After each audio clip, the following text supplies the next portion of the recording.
Friday marks 20 years since the volunteer-produced internet encyclopedia Wikipedia was founded. The website is the 7th most popular worldwide and aims to spend the next 20 years further expanding free access to information.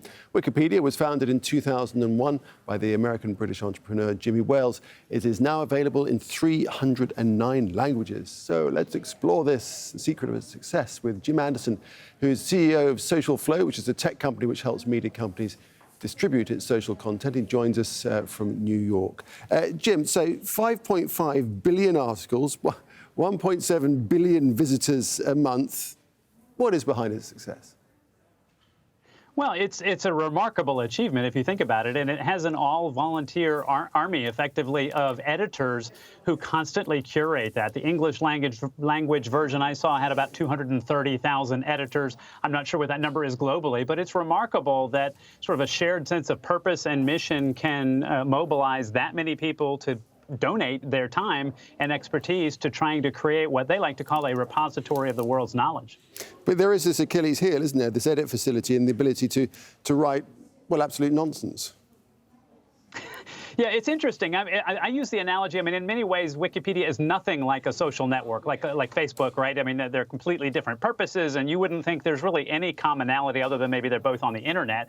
But if you think about it, both of them are built on the backs of user-generated content, right? Some user who is not an employee of the organization creates content and puts it up there. That's what happens on Facebook. That's what happens on Twitter. That's what happens on Wikipedia. Now, what happens from there is very different, and the purpose is very different, but they both suffer that common challenge that if I am somebody either who's a malicious actor and I'm intentionally trying to mislead or distort, or I just legitimately have a different view of things, I upload that. Well, then what happens? And how do you moderate? How do you sort of not stifle free and fair debate, but also not leave up, whether it be hate speech or just outright, incorrect facts and lies? That's a real challenge, regardless of whether you're Facebook or you're Wikipedia. Right, of course it is. Do you think the fact that it is not actually a speech forum, like many other social platforms, but it actually is a project to build an encyclopedia, which is kind of akin to the more virtuous aspirations of the original designers of the internet?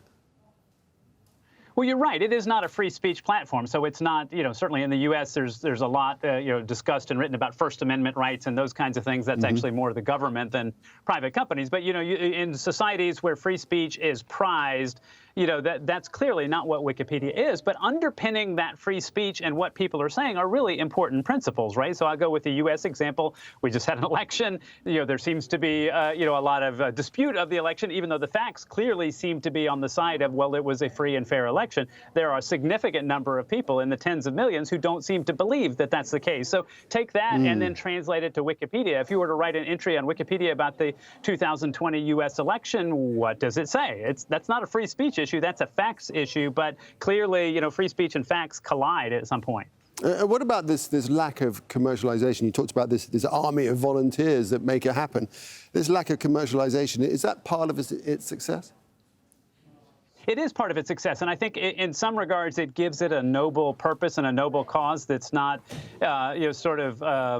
clouded by capitalist gain. And there's nothing wrong, certainly with a company making a profit. There's plenty of companies, mine included, that seek to do that. But it does sort of create a higher calling. But again, the Achilles heel, as you said, or the challenge really of something like that, is you end up with a particular stratification of editors. One of the complaints and criticisms of the English language editors, that 230,000 number I mentioned, is there's not enough diversity, right? It's typically older, white men from wealthy countries, who have a skew towards technology. And that's just a factual statement in terms of the demographics. What about underrepresented minorities? What about other perspectives? Because that also clouds, or influences is probably a better word than clouds, influences what's covered and the editorial judgments that are made.